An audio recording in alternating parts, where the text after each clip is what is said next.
Salut, et on se retrouve pour une toute nouvelle vidéo, un nouveau rapport de bataille, le 61e rapport de bataille de la chaîne qui opposera cette fois-ci les Edonites of Slaanesh au Nighthaunt, mais Nighthaunt que je joue depuis longtemps mais que je joue cette fois à 2000 points. Avant toute chose, je voulais vous dire que j'avais ouvert un serveur Discord qui est disponible juste en dessous en description. Si vous voulez venir discuter hobby, P2, AOS, règles, fluff, tout ce que vous voulez, vous êtes évidemment les bienvenus. Rapport de bataille un petit peu particulier aujourd'hui puisque j'ai eu le grand plaisir d'accueillir les lutins du Cotentin qui m'ont fait l'immense honneur de ramener une table, etc. On reviendra un petit peu plus tard sur l'association, ce qu'ils font, etc. en fin de la vidéo.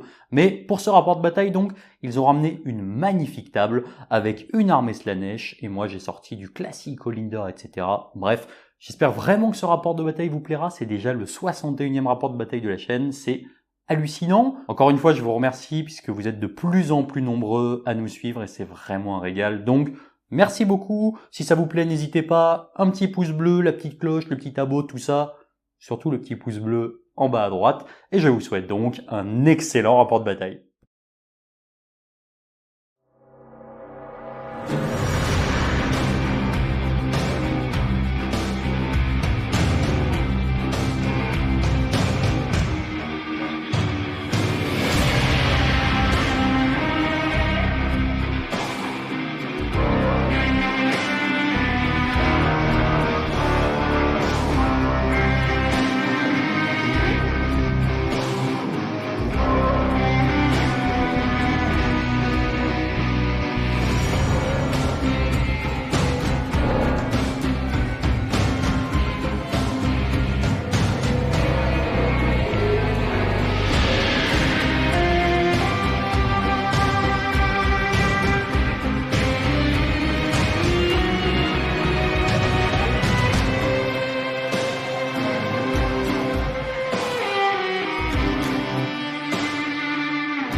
Pour cette partie, je vous ai sorti une liste un petit peu particulière. Il faut savoir que c'est la première fois que je joue vraiment du Nighthaunt à 2000 points avec des bataillons pour une raison toute simple. C'est que j'ai 40 Chain Rasp chez moi et que les bataillons demandent 2 unités de 20 Chain Rasp en général, du coup un petit peu coincé. Pour cette partie donc, je vous ai sorti une liste à 3 bataillons. Je vais vous détailler ce qu'ils font. Le premier, la Garde. Le deuxième, qui est mon préféré et que je voulais absolument jouer en Légion du Deuil, c'est pas grave, je vais jouer en Nighthaunt, qui est la Shrieker-Host. Et le troisième qui est la Shroud-Guard. On va faire dans l'ordre du coup de droite à gauche. Le premier, la Shroud-Guard, il est composé de 2 unités de 5 Blade Guest avec un Knight of Shroud en Ethereal Steed. Je lui ai mis l'artefact de l'amulette qui va permettre pour toutes les unités qui sont entièrement à 12 de lui d'avoir plus 3 à leur mouvement. C'est particulièrement intéressant.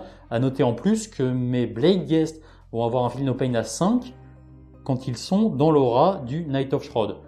Petit point particulier, il est indiqué au niveau du bataillon que ce Feel No Pain à 5 s'ajoute au Feel No Pain à 6, sauf que depuis le dernier manuel général, on ne peut plus avoir 2 Feel No Pain, du coup on en choisit un. Si on est dans des situations normales, on va choisir celui à 5, sauf si on veut décéder rapidement. Le Knight of Shroud, c'est une unité assez classique, on prend une unité entièrement à 18, pour un PC c'est plus une attaque.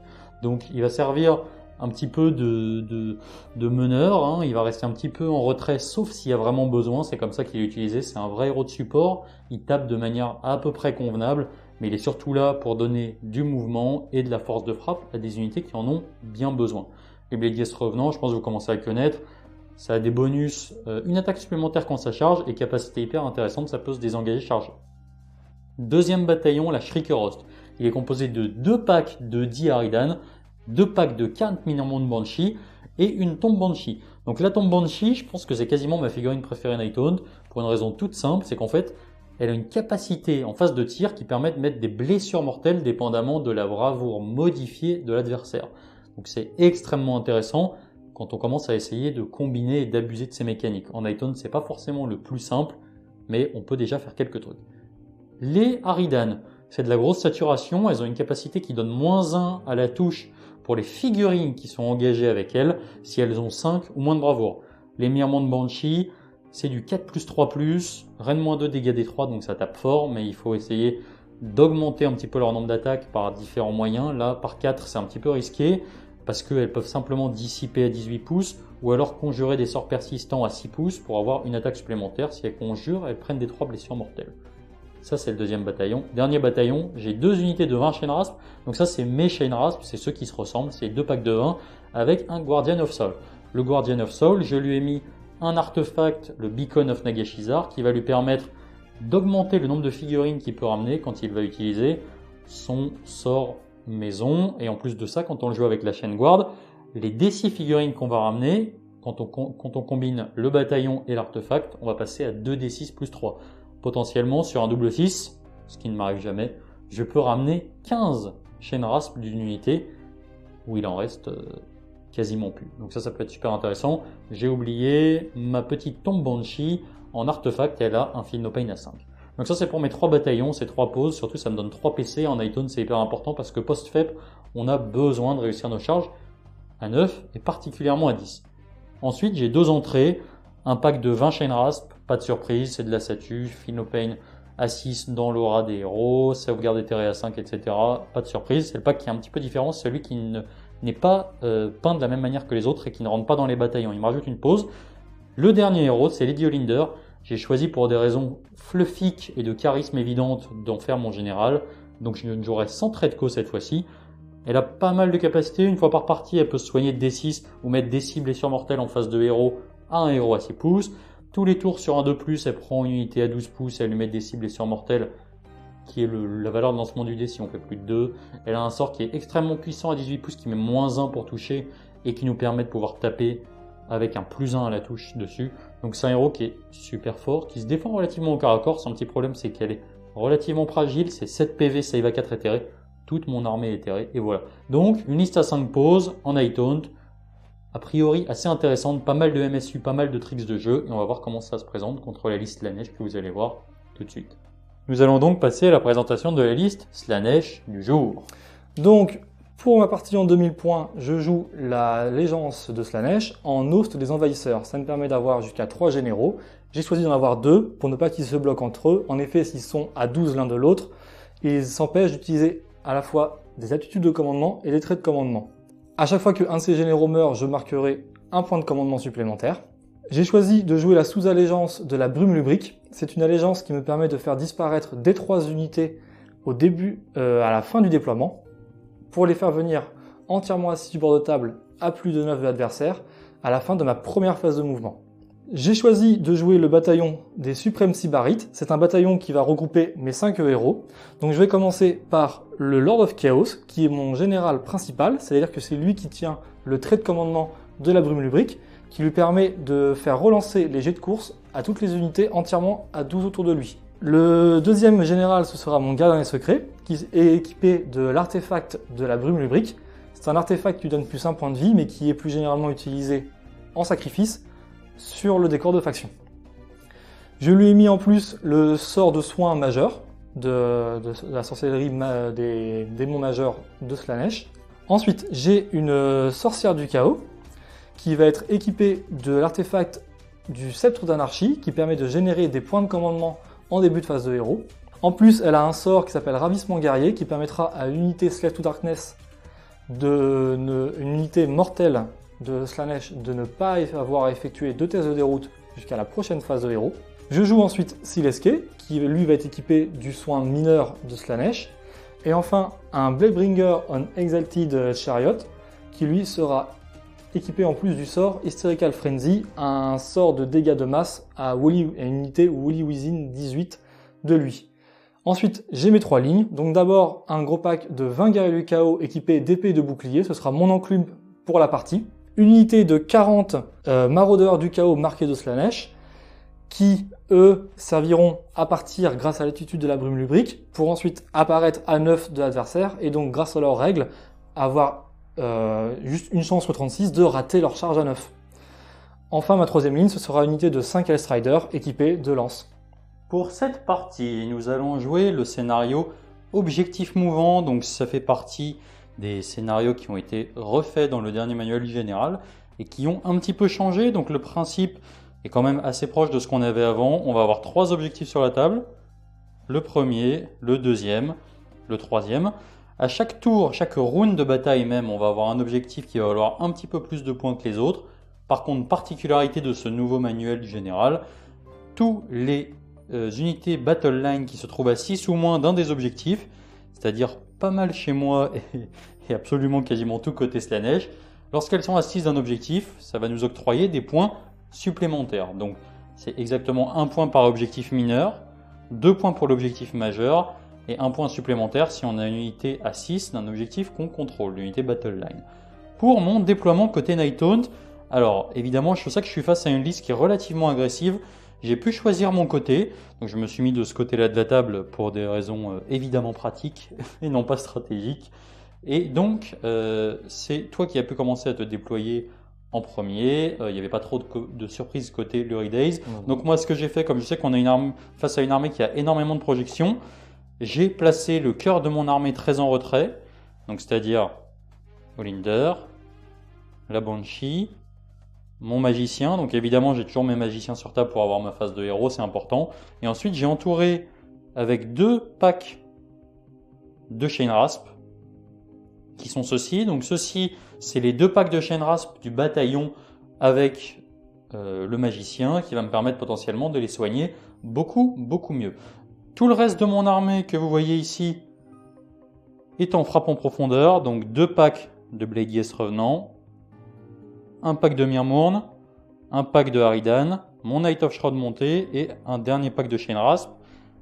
A noter que j'ai quand même laissé un pack de Harridan sur table. Pourquoi ? Parce que potentiellement les maraudeurs n'ont pas une braverie qui est fantastique et donc ça va me permettre d'avoir un petit peu plus de survivabilité avec un -1 à la touche. Donc c'est tout de mon côté pour mon déploiement, en sachant que si j'ai le T1 ça va me permettre d'avancer quand même pas mal et de commencer à marquer quelques points. Et si je ne l'ai pas, je suis quand même relativement bien dans la mesure où j'ai pas mal protégé le cœur de mon armée, à savoir Lady Olinder. On va maintenant passer à la présentation du déploiement côté Slaanesh, Lurid Days, fais-nous rêver. Alors pour mon déploiement, j'ai d'abord mis mon guerrier secret près du décor de faction, pour sacrifier son artefact pour avoir mon +1 pour toucher. J'ai disposé d'abord un premier cordon ici de garde du chaos. Leur objectif, c'est de prendre la table et de tenir le plus longtemps possible.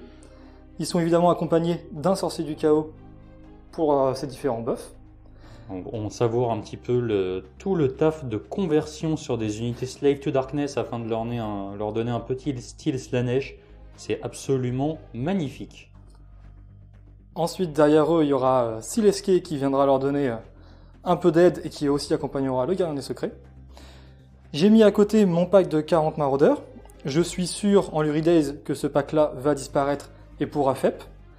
Par contre, j'ai mis mon Lord of Chaos derrière qui, si je fais 1 ou 2 sur mon D3, restera ici pour accompagner les guerriers du chaos. Sinon, il partira en FEP avec les maraudeurs.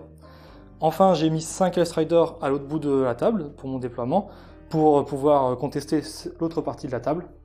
Et enfin, derrière, un peu protégé, mon char, parce que j'ai envie qu'il puisse ne pas se faire impacter, mais lui-même charger une unité pour faire ses dégâts à la charge. C'est ça, donc le char, on rappelle qu'il y a des bonus qui peuvent infliger des blessures mortelles à la fin de la phase de charge s'il a chargé, et pareil au début de la phase de combat, donc c'est important qu'il charge. En plus, il sature extrêmement fort, donc il sature Rend -1 et sans Rend, mais contre du Nighthaunt, c'est particulièrement intéressant, donc c'est une unité qu'il faut absolument garder. Donc petit plaisir visuel quand même, hein. Prenons un petit moment pour savourer ce pack de maraudeurs particulièrement Slaaneshi, qui t'a coûté 2 bras et 1 rang, je crois. Voilà. Donc, fin des déploiements. Et tu as quelque chose à effectuer en tant que Luridaise. En effet, avant de commencer la bataille, je vais lancer un dé. Ce sera un dé 3, ce sera le nombre d'unités qui vont disparaître sur mon déploiement. Oui, parce qu'on rappelle que toutes les autres vont disparaître au fur et à mesure de la bataille, puisqu'elles vont se faire détruire par mon armée. Exactement, elles vont fuir sur la Légion du Deuil. Nighthawne, s'il te plaît. Donc j'ai fait 1, pas de bol. Alors je vais pouvoir faire disparaître qu'une seule unité. Ce sera mon pack de 40 maraudeurs. Très bien. Et donc à noter que cette aptitude de Luridaise, qui est une allégeance de la colère de l'élu éternel, est à effectuer avant de choisir qui a le premier tour. Et donc cette unité ne sera plus sur la table dans 3 secondes. Alors, suite à cette immense déception de ton côté de ne pas avoir fait plus de 2, tu as choisi de prendre le T1 pour une raison assez simple, c'est qu'en fait ici, potentiellement, moi j'avais la possibilité, alors ça reste des charges à 9, etc. en Nighthawne, mais de te coincer ce petit mec là-bas qui t'aurait empêché potentiellement de te désengager pendant toute la partie, parce que moi je tape pas forcément assez fort pour te nettoyer, et globalement j'aurais quand même pris assez fortement la table, et ça aurait pu être problématique pour toi. Du coup, tu as choisi de prendre ce premier tour, et on va pouvoir passer à la phase de héros côté Slaanesh. Alors d'abord, je vais lancer le dé pour connaître quel objectif vaut 2 points. Exactement. Donc 1, 2, 3, 4, 5, 6. Et donc ce sera l'objectif du milieu qui vaudra 2 points pour le premier tour. C'est ça. Donc pour commencer la partie, j'ai un point de co parce que j'ai payé un bataillon. Et je prends un deuxième point de co parce que c'est mon tour. Exactement. Ensuite, je vais d'abord activer mon bataillon. J'ai actuellement les 5 héros de mon bataillon sur la table. Donc si je fais un jet de 1 à 5, je gagnerai un point de co supplémentaire. 4. Donc je gagne un troisième point de commandement. C'est ça, donc ça c'est l'aptitude du bataillon Sybarite suprême. C'est ça, donc si tu jettes un dé, il faut que tu fasses moins que le nombre de héros Slaanesh de ton côté. C'est ça. Donc tu as actuellement 3 points de commandement. Comme moi. Je vais ensuite sacrifier l'artefact de mon gardien des secrets sur le décor. Donc ça passe sur un 2+. Ça passe. Tu as donc un +1 à la touche jusqu'à la fin de la partie. Exactement. Mais en contrepartie, il perd son artefact qui lui apportait seulement +1 point de vie. Exactement. Donc, petit changement déjà par rapport au BT V1 Slaanesh où on avait une reroll des touches jusqu'à la fin de la partie. Maintenant c'est +1 à la touche, ce qui est un petit peu moins bon quand même. Parce que ça permet plus d'aller chercher les 6 à la touche pour faire des attaques supplémentaires. Ouais, exactement. Donc, voilà pour le début. Maintenant, ma phase de héros, je vais utiliser la vision d'oracle de mon Chaos Sorcerer Lord.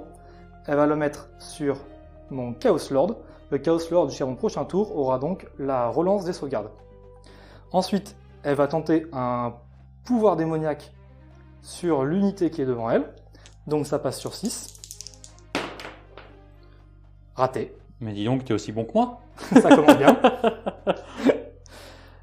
Donc raté pour ce sort-là. Il va, vu que tu es loin de moi avec ma magie et surtout des debuffs ou la magie offensive, je vais pas pouvoir lancer autre chose à part un bouclier mystique.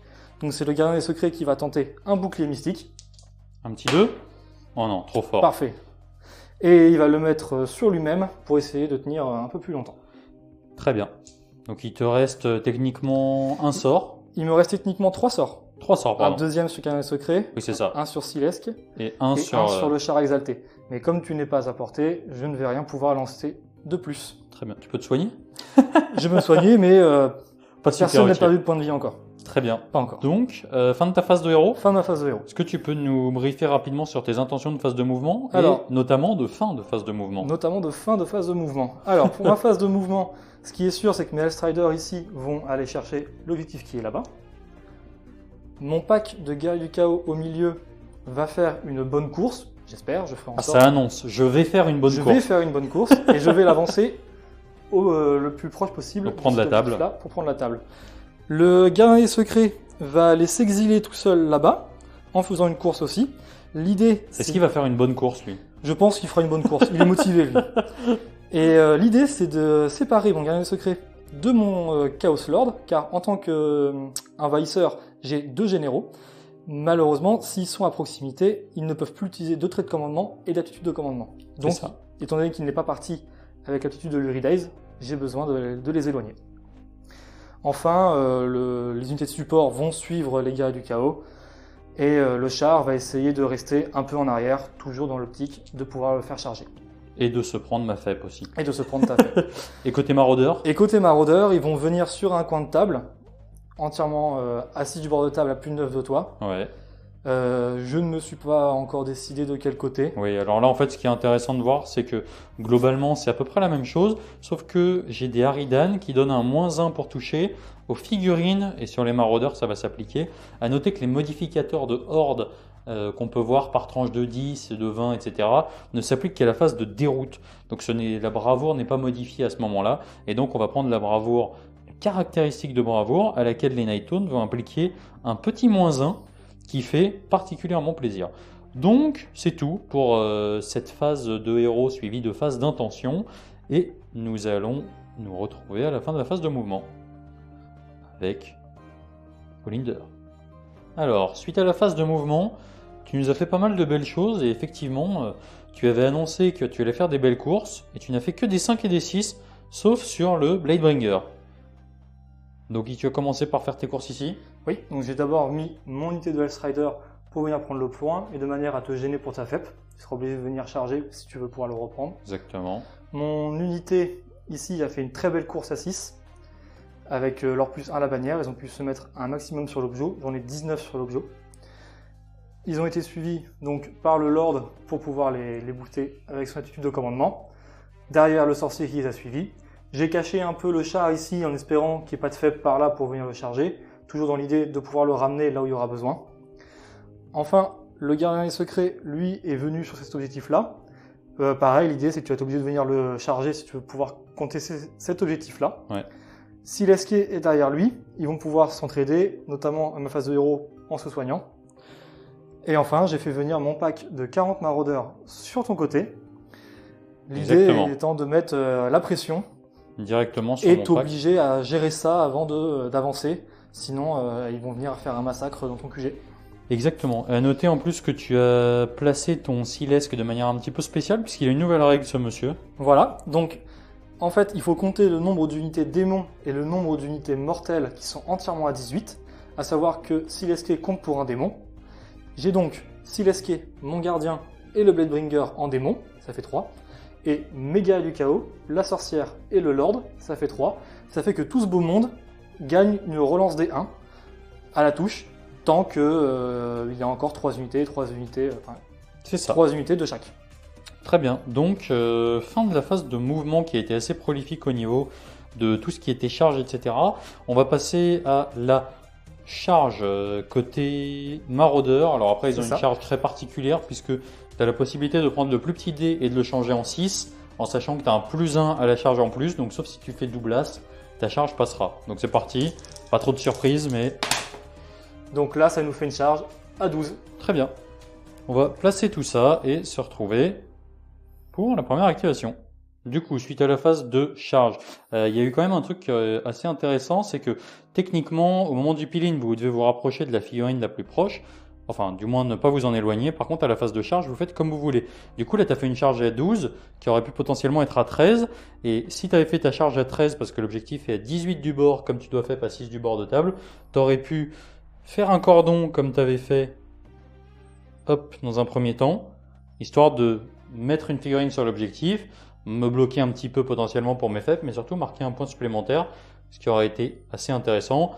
Malheureusement, ou heureusement, tu as fait une charge à 12 et donc tu ne peux pas. Et donc tu as pu mettre tout le monde contact. À noter que les figurines de maraudeurs qui sont à moins de 3 pouces d'une Harridan vont avoir un debuff de -1 à la touche. Du coup, il va y avoir pas mal de saturation là, donc notamment dans les Chain Rasp, quelques-unes dans les Harridan pour commencer à déblayer. On va vous épargner parce qu'il y a énormément d'attaques et on se retrouve juste après cette activation. On a donc effectué les 3 types d'activation. Il y a la première activation avec les maraudeurs dans les Harridan. Donc là, il y avait quand même un debuff de -1 à la touche. Il y avait des maraudeurs dans les Chain Rasp qui avaient le -1 à la touche. Et ensuite, il y avait les maraudeurs dans les Chain Rasp qui n'avaient pas le -1 à la touche. Tu as fait globalement des très bons jets de dés. Du coup, sur les Chain Rasp, j'ai 12 sauvegardes à 5. À noter que je me suis mis en bulle partout autour de mes héros. Du coup, je bénéficie encore de mon Feel No Pain. Donc c'est parti dans les chaînes rasp. J'ai 12 sauvegardes éthérées à 5. Je suis constant. Ça m'en fait 1 sur 12. Pas mal. Et ensuite, j'ai mon petit Feel No Pain à 6. Hop. Ça m'en fait 3. Donc j'en sauvegarde 4. Ça va me faire donc 8 Shine Rasp qui vont mourir. Et côté Aridan, j'ai 5 sauvegardes. Par contre, là, c'est une sauvegarde éthérée à 4+. Oui, ça me ressemble. Parfait, ça fait une à 4+. Et ensuite, Feel No Pain à 6. Ok, donc j'en perds respectivement 4 et 8. Donc je vais procéder au retrait des pertes. J'ai donc procédé au retrait de mes pertes avec 8 Shine Rasp et 4 Aridan. Donc je vais pouvoir riposter avec ce premier pack. J'ai donc 12 mecs, j'en ai que 11 qui vont taper, il y en a un qui était un petit peu loin. Je vais donc avoir 22 plus une attaque 23 qui vont toucher sur du 4 les maraudeurs. Ok. Et ensuite, normalement, je suis en 4+ relance des As. Comme je suis à portée de mon mec sur lanterne, c'est donc du 3+ relance des As. C'est une relance bienvenue. Hop. Ça va te faire donc tout ça de sauvegarde. 1, 2, 3, 4, 5, 6, 7, 8, 9. Sans rend. Dégâts 1. Dans ces petits maraudeurs. Donc 9 sauvegardes à 5.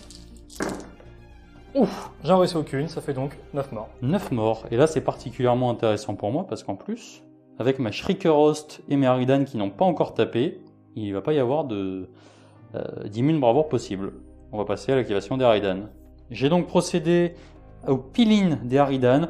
Je vais donc avoir 1, 2, 3 Aridan qui vont taper. J'ai donc 3 attaques par tête puisque ma boss n'est pas dans le tas car elle est décédée. C'est terriblement triste. J'ai donc 9 attaques qui vont toucher sur du 4. Normalement, je blesse sur du 3. Et là, je vais blesser sur du 2. C'est parti, 4+. Et donc, on semble pas ça. Maintenant, je blesse sur du... Je crois que j'ai dit inverse. Je blesse normalement sur du 3. Et là, je vais blesser sur du 2. Sur du 2+. Donc, tu en as 5 dégâts 1, reine -1 et une reine -1 dégâts 2. Donc, je vais d'abord faire la reine -1 dégâts 2. Sauvegarde à 6. Non. 2 de dégâts. Et ensuite 5 sauvegardes à 6. J'en sauvegarde une. Je prends donc 4 dégâts supplémentaires. Ça fait donc 6 dégâts. 6 morts plus les 9 de tout à l'heure, c'est ça? C'est ça. Donc ça fait 15 morts. Et c'est pas mal puisqu'il va y avoir des petits debuffs à la bravoure et pas d'immune bravoure possible. Ça va donc marquer la fin de cette première phase de combat et nous allons passer à la phase de déroute. Phase de déroute, du coup. T'as eu pas mal de pertes de ton côté, t'en as perdu 15 dans ce pack, il t'en reste 25, t'as une bravoure de base à 5, t'as un bonus en phase de déroute par tranche de 10, donc ça te fait une bravoure qui est équivalente à 7, t'as un -1 parce que t'es à portée des Night Taunt, tu as donc une bravoure, on va dire, modifiée de 6, en sachant que tu en as perdu 15, donc tu vas en perdre D6 plus 9, en plus tu es à portée du bataillon de ma Shrieker-Host, et donc tu vas devoir relancer les 1. C'est parti. Je vais devoir le relancer. Excellente nouvelle. Ça m'aurait arrangé. C'est mieux. Pour une fois qu'on arrive à rentabiliser un bataillon de Shrieker-Host, c'est pas mal. Du coup, tu en perds 14. Donc c'est plutôt pas mal pour moi. Ensuite, côté Aridan, alors j'en ai perdu 4. J'ai une bravoure à 10. Techniquement, j'en ai pas. Par contre, tu m'infliges un petit -1. Donc sur un 6. Oh, si tu m'autorises quand même. Cassé, oui. Pas déconner. 1-1. Et ensuite, le pack de Shine Rasp, lui, tu m'infliges aussi un -1. J'ai une bravoure à 10 qui passe un 11. Donc des 6 -2. Parfait. Excellente phase de déroute de mon côté, donc on va procéder au retrait des pertes. Et quoi qu'il se passe maintenant, peu importe les pertes, tu vas marquer 2 points pour l'objectif central, 1 point pour l'objectif là-bas, 1 point pour l'objectif là-bas. En plus de ça, tu as des unités battle line, donc tu vas marquer un supplémentaire, et encore un supplémentaire, ça fait donc 4 plus 2, ce qui va amener le score à 6-0 avant que je puisse commencer à jouer. Exactement. Du coup, pour la fin de la phase de déroute, avant de passer à mon tour, on va générer les points de dépravation côté Slaanesh. Donc, sur tout ce qui est à l'arrière, ça fait absolument rien. T'as pas de points de dépravation. Personne n'a perdu de points de vie. Par contre, ici, avec la nouvelle dépravation, il y a des figurines qui sont décédées dans d'atroces souffrances. Tes maraudeurs et mes Shine Rasp, tu vas donc marquer 2 points de dépravation plus 1 avec les Harridan. Voilà. Ce qui va t'amener à 3 points de dépravation.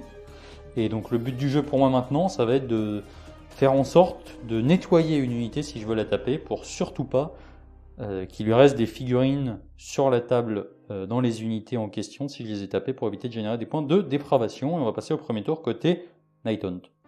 Alors, premier tour côté Nighthaunt. Déjà je vais commencer par marquer un point de commandement, ce qui va m'emmener à 4. C'est pas mal parce que post-faible ça pourra me fiabiliser des charges. Et évidemment, comme on le sait, je n'oublie absolument jamais le truc Nightmare qui me permet de taper en phase de charge. Honte à moi, je l'ai oublié la dernière fois.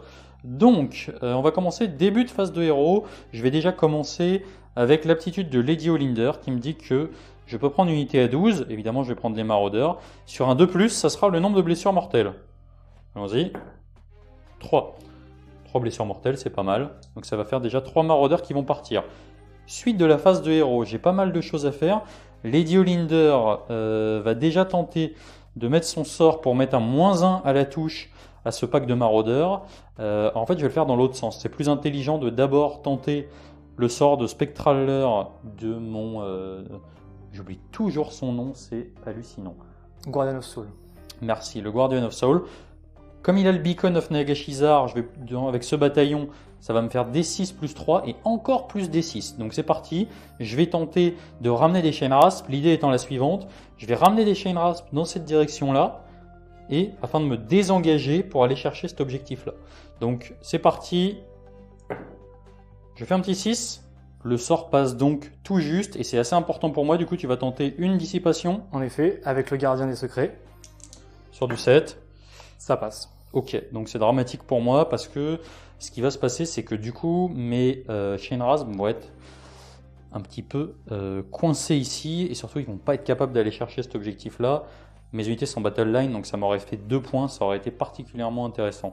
Du coup, au lieu d'infliger directement des blessures mortelles dans ce pack de maraudeurs qui a déjà perdu 3 figurines, on va utiliser le sort de Lady Olinder qui va me permettre de leur mettre un -1 à la touche et moi un +1 pour les toucher. Donc c'est parti, valeur de lancement de 7. Je fais un 6. Ça ne passe pas. Et que vais-je faire après ça? Je vais tenter de mettre un bouclier mystique avec Lady Olinder sur mon pack de Chain Rasp qui est ici. C'est parti, fais-moi rêver. C'est un 8. Celui-là, tu vas pas me le dispel. Je vais tenter aussi, cette fois avec le sorcier qui est en face. C'est cassé. Ouais, pas un 6 et c'est bon. Parfait. 8. Donc, je vais donc avoir un Mystic Shield ici. On va retirer ces petits gars qui sont là. Pour ma phase de héros, j'ai pas grand-chose d'autre à faire.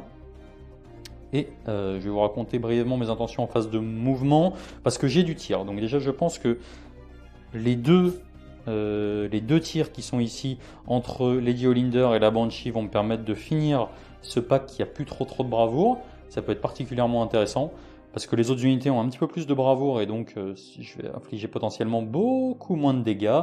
Je vais avancer tout ça, je vais peut-être tenter une charge ici là-dedans ou alors reprendre l'objectif. J'ai 20 figurines. Malheureusement, il y a 19 sur l'objectif, plus le héros, donc ça risque d'être un petit peu compliqué. Concernant ma FEP, je ne vais pas tout descendre. Je vais vraiment essayer de tenter au maximum de pouvoir taper en phase de charge, parce que c'est assez intéressant, et de nettoyer les bords de table. Peut-être bloquer le Feint au prochain tour. On va voir ça, et nous nous retrouvons pour la phase de tir. Pour cette phase de mouvement, alors ça a été super prolifique de mon côté. Je suis assez heureux. Ce qui s'est passé ici, c'est que déjà, j'ai pu faire une belle course à 1. Du coup, j'ai payé un PC pour faire une course à 6, ce qui m'a permis de mettre plein de Chain Rasp pour contrôler cet objectif sans engager les Chaos Warriors. Donc moi, de toute façon, eux, ils sont sous Mystic Shield. Si j'ai pas le prochain tour, bah, c'est pas la mort. Hein. Ils seront en 5+ éthéré, relance des As. C'est assez confortable. En plus, ils ont le Feel No Pain parce que lui s'occupe de donner le Feel No Pain à tout le monde. J'ai fait courir mes Mirmorn. Pourquoi? Parce que potentiellement, si je loupe ma charge sur cette unité de cavalerie, eh ben, il y aura un petit écran pour protéger, donc c'est assez intéressant. Molinder et ma Banshee vont s'occuper de crier dans ces mecs-là pour les faire partir le plus vite possible. Et ensuite, j'ai procédé à mes frappes en profondeur en ayant désengagé d'abord mon pack de Chain Rasp ici, qui m'a permis de compléter le nombre de figurines pour contrôler de manière définitive cet objectif. Enfin, définitive pour ce tour-là. J'ai fait descendre de FEP. Un pack de Blade Guest. Donc eux, ça tape assez fort. En plus, ça peut désengager, charger. Franchement, ça serait assez intéressant qu'ils arrivent à charger ce pack ici. J'ai mis un héros à portée pour fiabiliser un peu tout ça. Le Knight of Shroud qui peut donner des attaques à 18 pouces en phase de combat. Les Myrmont de Banshee, je les ai orientés du côté du char parce qu'en sachant qu'il peut me mettre des 3 blessures mortelles, j'ai pas envie que ça soit sur un pack de 5 figurines. Donc la raison est évidente. Et enfin, j'ai placé mon pack de Chain Rasp dans le fond au niveau du décor. La raison est double. La première, c'est que c'est derrière les héros, donc c'est un petit peu pénible. On n'a pas envie de faire retourner en arrière s'il est esqué, voire un Keeper of Secret juste pour un pack de 20 Chain Rasp. L'autre, c'est que potentiellement, je peux bloquer l'invocation à partir du décor selon ce qui se passe pour la suite. À noter en plus que si j'ai pas le prochain tour, il y a de grandes chances que toi, tu n'aies pas assez de points de dépravation pour invoquer. Et à l'inverse, si c'est moi qui ai le tour, je vais pouvoir m'occuper relativement sereinement de Silesque sur 1 ou 2 tours, ou au moins l'engluer, ce qui va le bloquer un certain temps. On va commencer tout de suite avec la phase de tir. Donc on va commencer par le tir de Lady Olinder.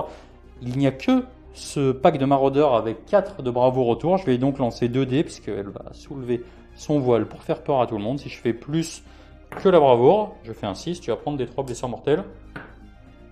2 blessures mortelles. Ça fera 2 morts supplémentaires. Ça fera 2 morts. Il en reste donc 1, 2, 3, 4, 5, 6, 7. Et ensuite, ma préférée. Alors celle-ci, j'aimerais bien la jouer en un petit peu plus d'exemplaires. Malheureusement, j'en ai pas qu'une seule pour l'instant. Je vais jeter 2 dés. On va retirer ta bravoure. Et la différence, ce sera un nombre de blessures mortelles en sachant que tu as 4 de bravoure. Il est cassé, je te l'autorise. Oh. Voilà, j'ai fait 4.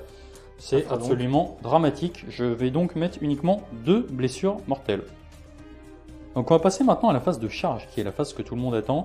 A noter que j'avais 3 PC, j'en ai gagné un au début de mon tour, et j'en ai redépensé un pour pouvoir faire ma course à 6, donc je retombe à 3. On va commencer tout de suite par la charge des Blade Guest dans le fond, c'est une charge qui est assez importante, c'est pour ça que j'ai placé un héros à portée pour avoir une reroll. Donc c'est parti, charge à 9. 4, je vais payer un PC pour la relancer. 4, ok. C'est pas la joie. On va procéder tout de suite à la charge des Harridan. 4. Et donc est-ce qu'on va payer un PC pour la relancer? Es-tu gourmand? C'est donc avec une certaine angoisse que je vais payer un PC, puisque là je suis à 4 x 4 d'affilée, puisque j'ai fait 4 au tir sur Olinder, j'ai fait 4 sur ma première charge, j'ai fait 4 sur ma relance, j'ai fait 4 pour ma charge. Je vais donc claquer un deuxième PC pour refaire charger mes Harridan. Si je fais 4, je jette tout.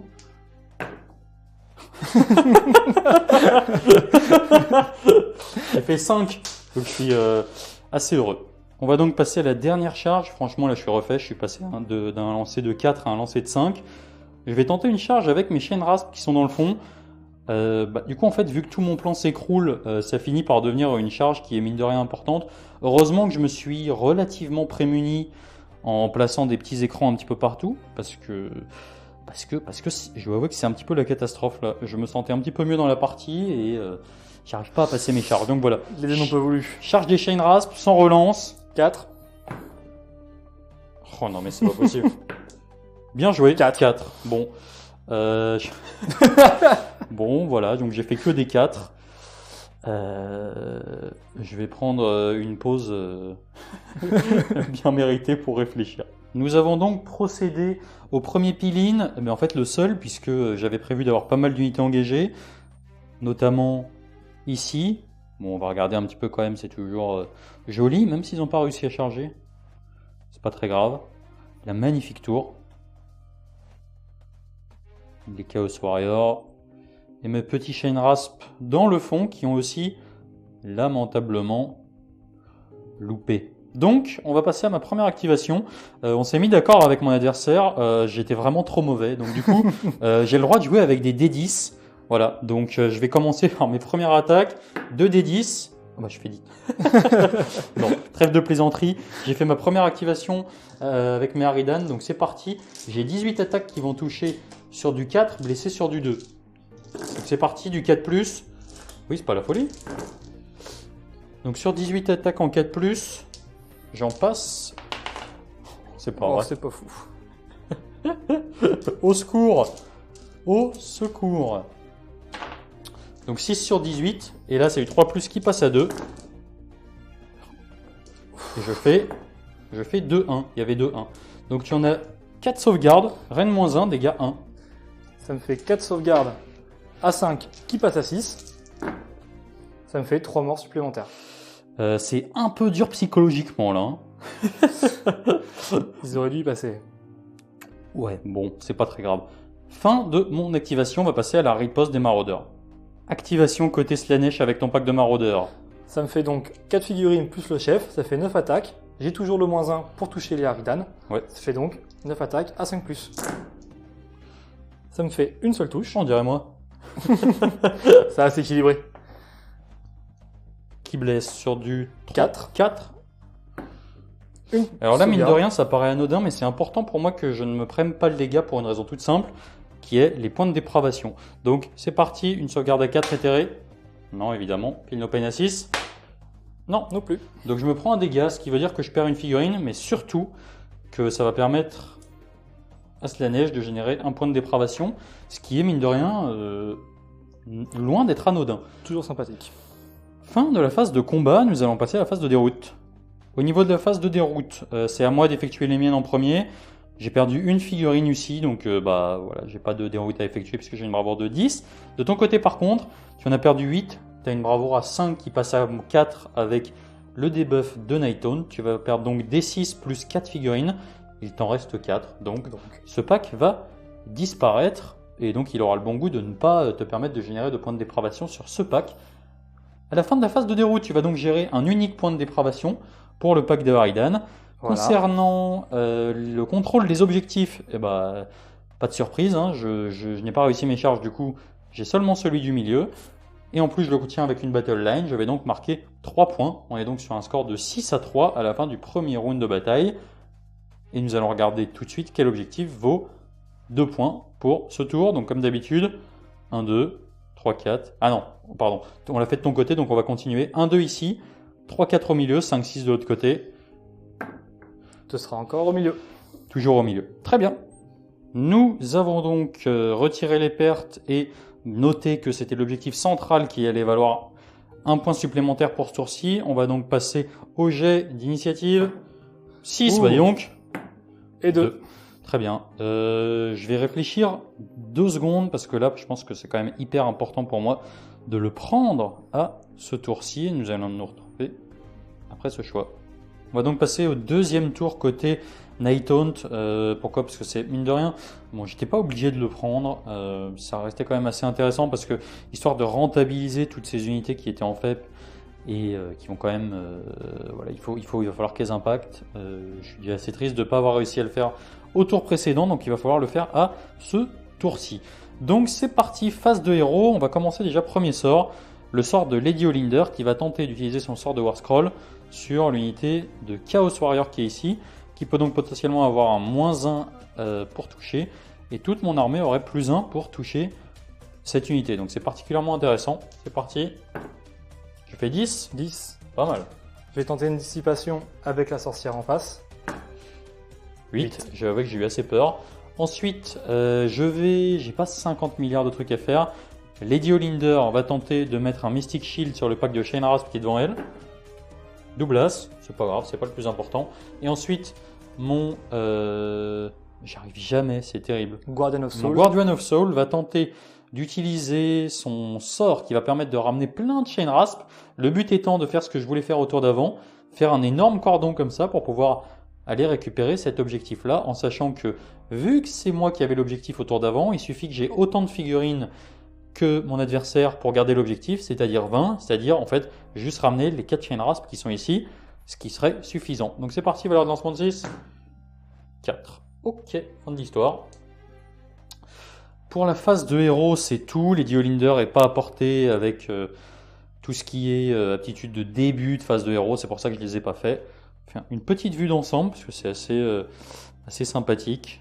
Donc voilà, le plan pour ma phase de mouvement, ça va être d'insister sur ce flanc-là de la table, de tenter de passer une charge avec les Aridan, et surtout de réussir à déporter assez rapidement mon Guardian of Soul qui est ici, qui donne quand même un +1 à la blesse sur une bonne partie de l'armée.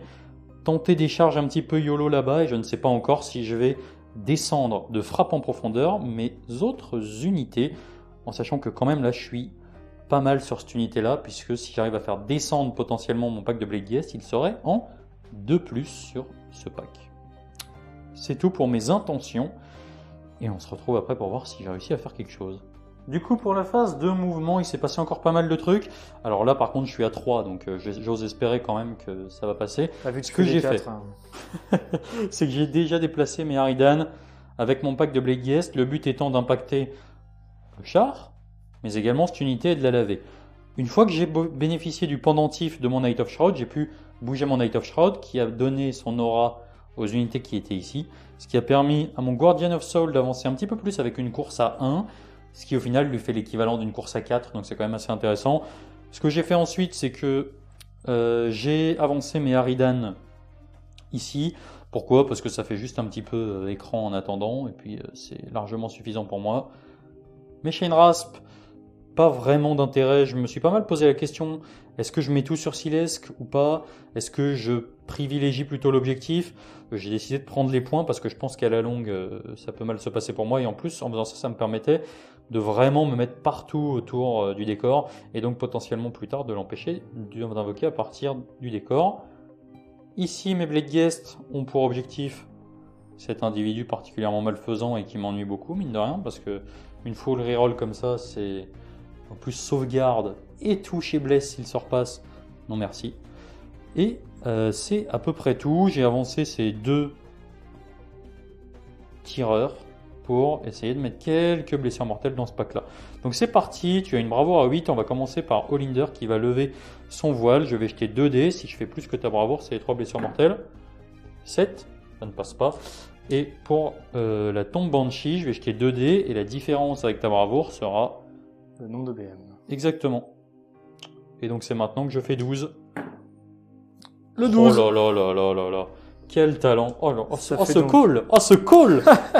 Donc ça fait techniquement 4 blessures mortelles. Donc tu as une bravoure à 8. Est-ce que tu as compté le malus de -1 que je t'inflige? En effet, donc ça rajoute une blessure mortelle. Donc ça fait 5 blessures mortelles. 5 blessures mortelles. J'ai quand même un Feel No Pain à 5+, grâce à leur bouclier runique. Ils en sauvent une, ça me fait donc 2 morts. Mais c'est pas mal pour une petite bestiole à 80 points. Donc c'est tout pour la phase de tir. On va procéder aux pertes et passer à la phase de charge. Et celle-ci, j'ai 2 PC, je compte bien la réussir. Phase de charge, donc c'est parti. C'est maintenant qu'on veut voir... En fait, peut-être que j'ai été puni par le karma de l'avoir oublié la dernière fois. Et donc maintenant, les charges à 10+, ne passent plus. Donc c'est parti, on va commencer par le pack de Blade Guest qui est ici. Il a une charge facile à 3. Évidemment, vous comprendrez, l'intérêt, c'est de faire des 10 ou plus. J'y ai cru. 8, ça passe. Je ne vais pas tenter le diable. Et on va passer aux suivantes. On va regarder quand même tout de suite les charges sur lesquelles il n'y a pas d'interaction avec les autres. On va commencer par celle-ci. C'est une charge à 9. Comme d'hab, 10 ou plus, je tape tout de suite. Oui, elle est embêtante celle-ci. 3.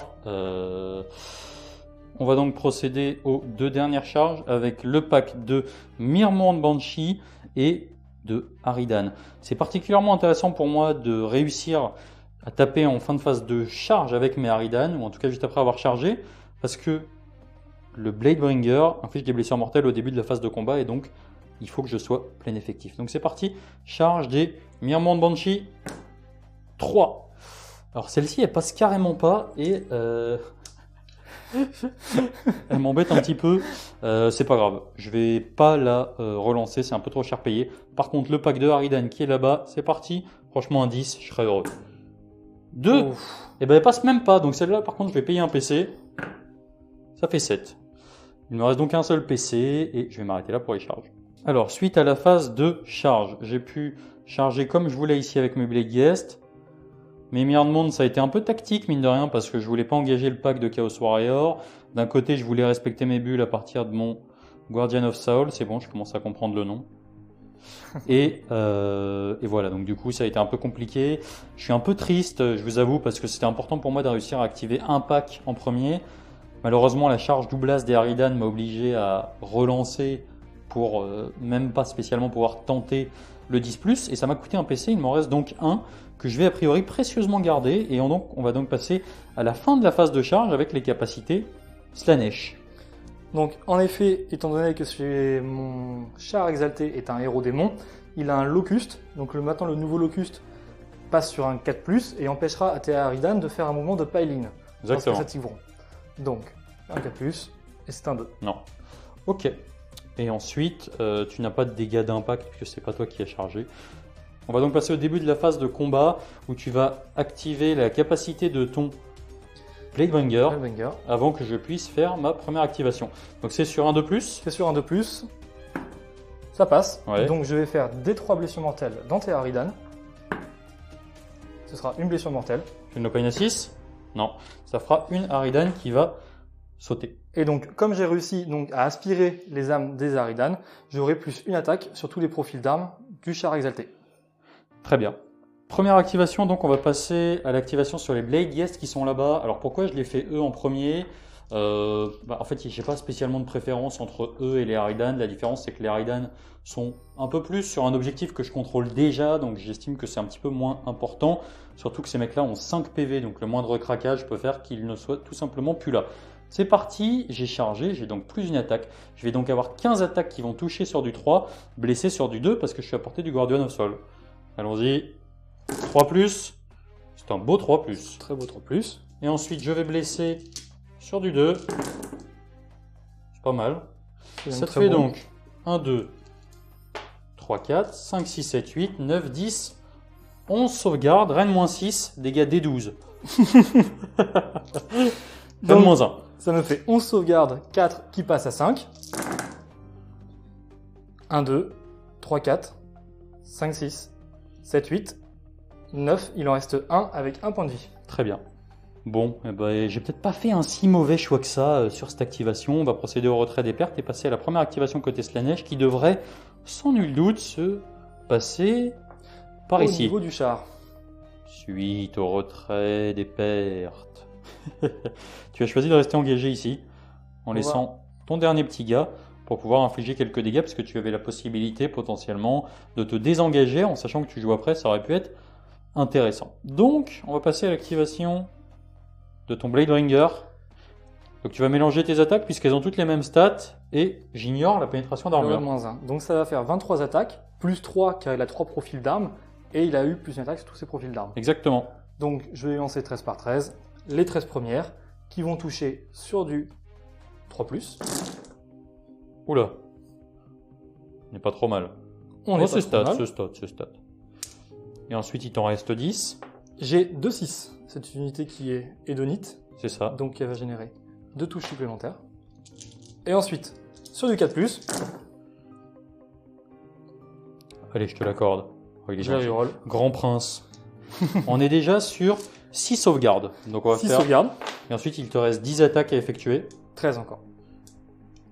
C'est vrai que c'est 26, pardon. C'est 13 x 2 exactement puisque tu en as 3 supplémentaires. C'est ça. Donc c'est parti la deuxième je salle. relance la même. Il y a une zone de 2 là. Il y a pas mal de 2, oui. Un peu moins bien, mais j'ai quand même un 6 qui me permet d'avoir une touche supplémentaire. A noter que ça a été changé, c'est sur les unités hédonites. Non plus seulement Slaanesh. Exactement. Donc, jouer hédonite. Et ensuite, blessé sur du 4. Cette fois, ça fait 4 touches supplémentaires. Tu as donc 10 sauvegardes. Très bien, donc on va faire les 5 premières. Je suis éthéré à 4+, hein, du coup c'est pour ça qu'on s'est permis de les faire simultanément. Donc c'est parti, 4+, j'en prends 3, j'en reprends... Là j'en prends... Ah oui, ça fait beaucoup quand même. Là j'en prends 7. Ça fait 7 sur 10. On me dira, certains, les plus médisants diront que je suis constant. Ça me fait une Pain à 6.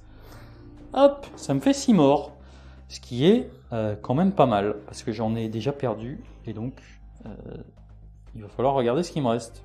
J'ai donc procédé au retrait des 6 pertes, on n'oublie pas que j'en avais perdu une tout à l'heure. J'en ai donc 10, moins 7, il m'en reste donc 3. J'ai été particulièrement bon, parce que je suis resté à portée de mon Guardian of Soul, donc j'ai le droit aussi à mon peel-in, donc une fois que je l'aurai fait, j'en aurai 3 qui seront au contact. Petite particularité, je me suis amusé à désengager le Lord qui était juste derrière, il n'y avait aucun intérêt à rester engagé. Et du coup, je ne prendrai pas de riposte supplémentaire et il te restera uniquement l'activation avec ton Health Rider. Donc c'est parti, j'ai 3 Harridan qui vont taper. Je vais donc avoir 3 x 3 plus 1 avec la bosse qui vont toucher sur du 4. C'est officiellement un des plus beaux 4+ de ma vie. Hein. Et ensuite, blessé, normalement sur du 3, mais là j'ai un plus 1, parce que je suis à portée du Guardian of Soul, c'est bon, ça rentre. Blesse sur du 2, excellent. Donc tu en as une, dégâts 2, reine moins 1, et 5, dégâts 1, reine moins 1. À noter le magnifique tapis de dés des lutins du Cotentin que nous vous présenterons un petit peu plus en détail lors de la fin de partie. Donc c'est parti, j'ai dit 27 sauvegardes du coup. 27 sauvegardes. Donc je vais commencer par celle qui est dégâts 2. Donc tu es à moins 1, on est sauvegarde à 5. Solide. C'est solide.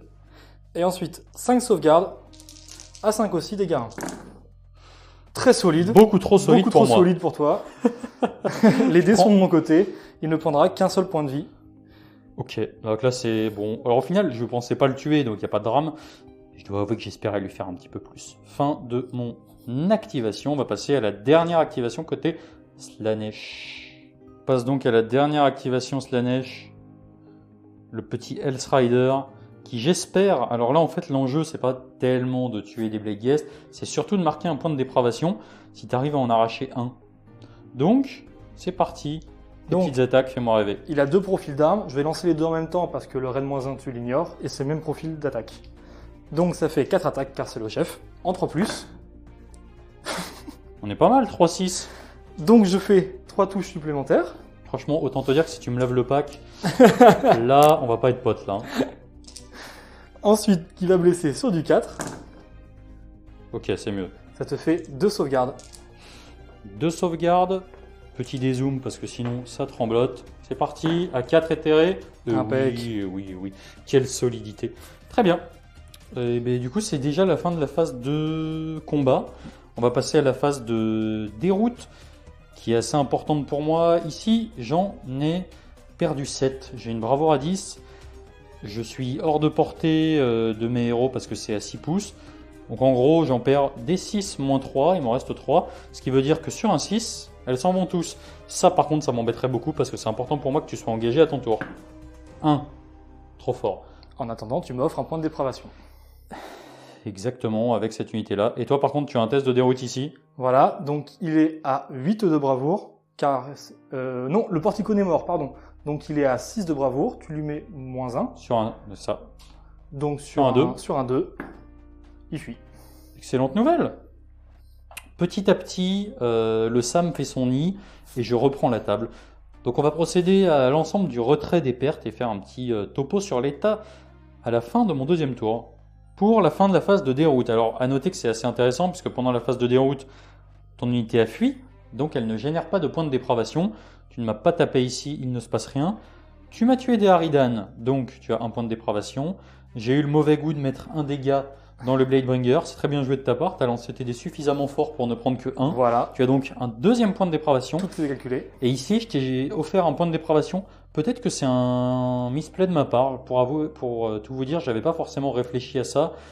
En même temps, ça m'a permis d'infliger quand même 5 blessures mortelles, donc c'est quand même pas... Et tu pourrais jamais tuer le pack en une seule fois. C'est ça. Grignote. Donc voilà, j'ai quand même pas mal hésité avec le pack de Blade Guest qu'on voit au fond, à plutôt le ramener ici et tenter une charge par-dessus parce que j'ai le vol. Bref, en tout cas, ça fait un troisième point de dépravation. Côté points, je reprends le contrôle de cet objectif-là avec une battle line. Ça me fait donc 2 points.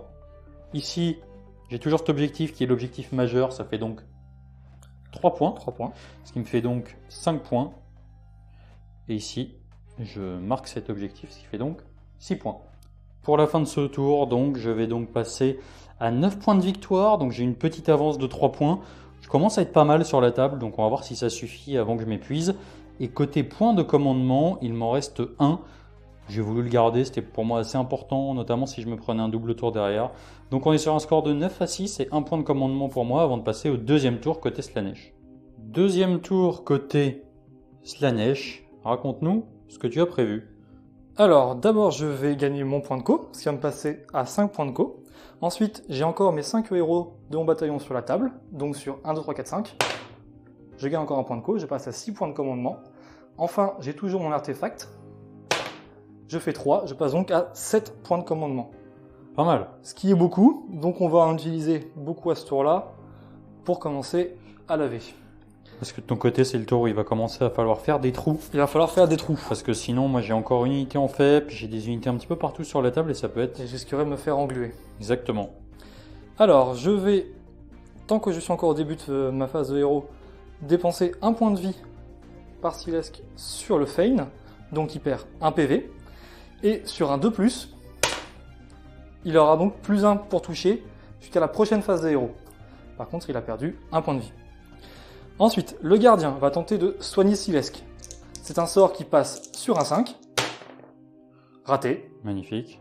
Un petit 3. Silesque va tenter un bouclier mystique. Un petit 12, donc Un je vais petit pas 12. tenter cette fois. Il va parfaitement le réussir et il va le mettre sur lui-même. Je vais mettre la vision d'oracle, c'est-à-dire la relance des sauvegardes de Chaos Sorcerer Chaos Lord. Sorcerer Lord, merci, sur elle-même Ouais. pour la garder en vie. Ensuite, je vais tenter le sort de Slaanesh, Ravissement Guerrier, sur mon pack de chaos. C'est un sort qui passe sur 5. C'est réussi. Donc c'est un sort qui leur permettra d'ignorer les tests de déroute jusqu'à la prochaine phase de héros. Alors pour moi ça c'est assez embêtant, du coup je vais tenter absolument de le dissiper avec un 3. Donc c'est bon, ça passe. Donc cette unité est immunisée à la phase de déroute jusqu'à ma prochaine phase de héros. Il va me rester deux sorts, donc je vais d'abord tenter une soumission avec mon char exalté qui passe sur un 5. Un petit 6, je vais tenter de dispel avec Olinder. Un petit 8, bonne nouvelle. Donc celui-là, c'est raté. Et enfin, il me reste un seul sort. J'ai le sort de War Scrolls, mais t'as bravo de 10, donc j'ai très peu de chances de le réussir. Ouais. Je vais donc tenter un trait magique. Le 8, passer à 8. Olinder, un petit 5, donc ça me fera une blessure mortelle. Ça me mettra une blessure mortelle que je vais mettre sur les Harridan. Donc justement, le trait magique est devenu particulièrement intéressant en Slaanesh sur les unités qu'on ne compte pas aller chercher, parce que ça fait un point de déprave supplémentaire. Potentiellement. Très bien, donc je vais retirer... Tu as un Philopane. Non, je ne suis pas apporté en effet. Avec mes Harridan. On va retirer ça parce que c'est joli, mais c'est un petit peu pas top pour l'immersion. Donc, ça marque la fin de ta phase de héros. C'est ça. Pour ta phase de move, qu'est-ce que tu comptes faire? Parce que là, tu as quand même pas mal de choix. J'ai pas mal de choix. Ce qui est sûr, c'est que je suis qu'à 6 points de dépravation, donc je ne vais pas les utiliser pour invoquer seulement 10 démonettes. Je vais attendre d'en avoir plus pour invoquer des choses beaucoup plus fortes. Mon gardien des secrets va tenter de reprendre cet objectif-là, même si ça me semble un peu compliqué de tuer les 20 Chainrasp. J'aimerais protéger ma sorcière ici de ses Bloodghast, donc je pense que c'est un boulot parfait pour Silesque. Et pour le reste de la carte, je veux éviter d'envoyer mes deux héros ici au corps à corps. Et le pack de guerrier va s'avancer légèrement sur le côté, mais va pouvoir charger tranquillement dans le pack. Essayer de déblayer l'objectif. Pour reprendre l'objectif. Très bien, donc on se retrouve pour la phase de... je pense qu'on aura passé la phase de move carrément, et peut-être la phase de charge. Petit topo sur la phase de mouvement côté Slaanesh. Donc j'ai un peu changé ce que je vous comptais faire. J'ai désengagé mon char. L'idée c'est que sur un double tour, il pourra venir embêter tes Bloodghast là-bas pour pouvoir le reprendre. Et c'est mon Lord of Chaos derrière que je vais charger de se débarrasser des Harridan qui sont là. Ma sorcière est venue gratter l'objet tout en continuant à rester près des guerriers du chaos pour les soutenir.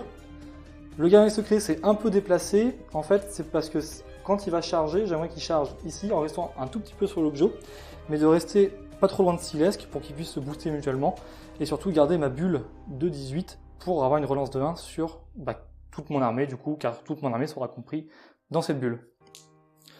Okay. Donc je vais tenter plusieurs charges. Avec plein de PC. Donc ça devrait plutôt bien se passer. C'est ça, donc on va faire toutes ces charges off et on se retrouve au début de phase de combat. Pour les charges, du coup, pas de blague, t'as désengagé là-bas et ici ta charge, elle est passée sans souci avec ton Chaos Lord. Ici le Silesque, pas de problème. Le Keeper, pas de problème non plus. Et devant, le Tas qui avait de toute façon sa charge auto, pas de souci. On va donc passer à la fin de la phase de charge pour les Locus de Slaanesh. Donc j'en ai deux. Le premier ici sera sur un 4+, pour empêcher les Bloodghast d'engager. De Piline, c'est ça. Sera raté. Et ici pour le Keeper, ce sera par contre sur un 3+. Réussi. Très bien. Et donc du coup, on va pouvoir passer au début de la phase de combat. Il y a quelques activations qui vont être assez longues, donc on fera ces dernières en off. Pour le début de la phase de combat, tu as décidé de payer un PC pour activer cette unité 2 fois. Voilà. Donc elle sera techniquement, en plus de ça, en 3+, relançable. J'ai pas de pénétration d'armure ici, donc même si j'ai des bonus pour te toucher et que toi tu as des debuffs pour me toucher, a priori ton unité devrait s'en sortir sans trop d'égratignures. Donc première activation donc avec Silesque. Donc, je vais d'abord taper avec le fouet. Ça fait 8 attaques qui touchent à 3, mais à 2, car j'ai utilisé mon feign. J'ai la relance D1. Oh là là. Donc ça te fait 2 touches supplémentaires, donc ça te fait touches une en rab. supplémentaires. Et qui blesse à 4. Pas mal. Ça te fait 5 blessures. Donc 5 blessures, je suis en save à 4 éthéré, malgré que je sois en Shroud Guard. Je n'ai pas mon Guardian, mon Knight of Shroud à côté. Donc du 4+, sans Feel No Pain. Ça me fait déjà 2 dégâts.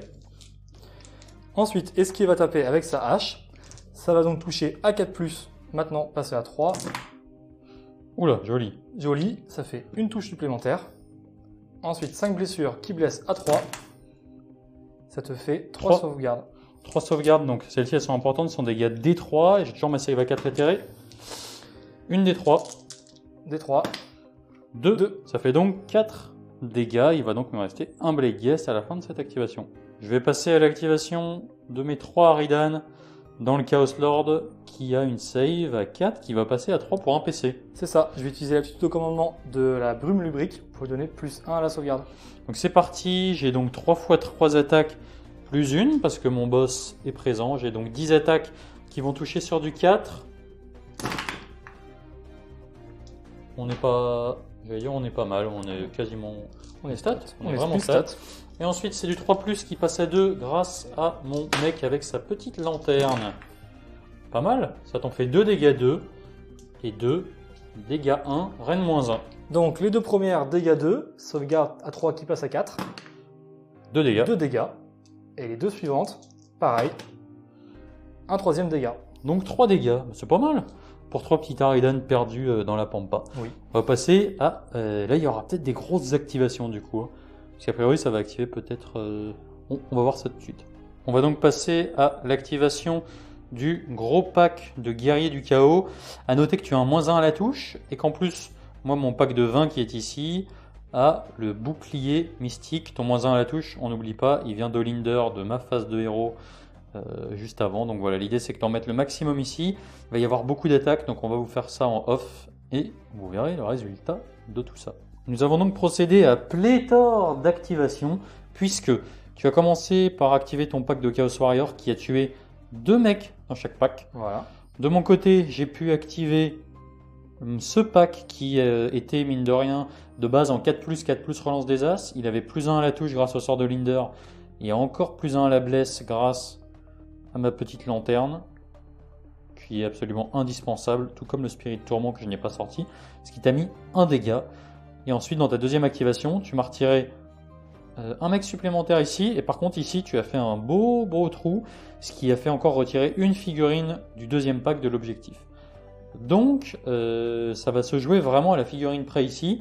On va pouvoir passer à mon activation en sachant que j'ai pas de piline. Donc ici j'ai seulement 3 Shenrasp qui vont pouvoir taper, dont le boss. Il n'y a aucun buff supplémentaire. Donc j'ai 7 attaques qui vont toucher sur du 4. Trop fort. Qui vont blesser sur du 4. Je suis plus de 10. Relance des As. Ça t'en fait 2 pardon. 2 à 4+. 2 sauvegardes à 4+. Très bien. Prends un PV. Et donc maintenant, on va pouvoir procéder aux autres activations.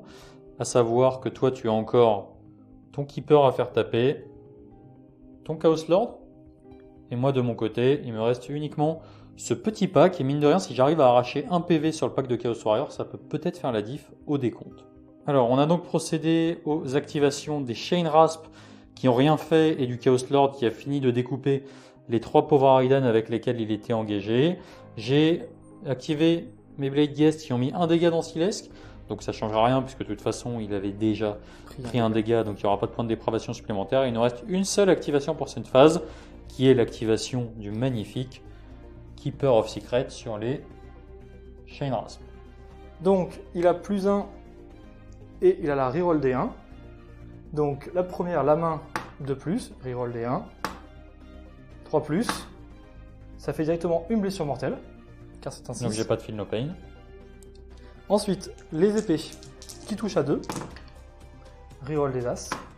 Pas de 6. Pas de 6. Qui blesse à 3. Ça te fait 3 sauvegardes. Donc j'ai 3 sauvegardes éthérées à 5. Celles-ci, elles sont assez importantes. Je prends 4 dégâts. Ça me fait 8. On est donc sur un 9 dégâts pour l'instant. C'était 2 dégâts par épée, donc ça fait 5 morts en tout. Pardon.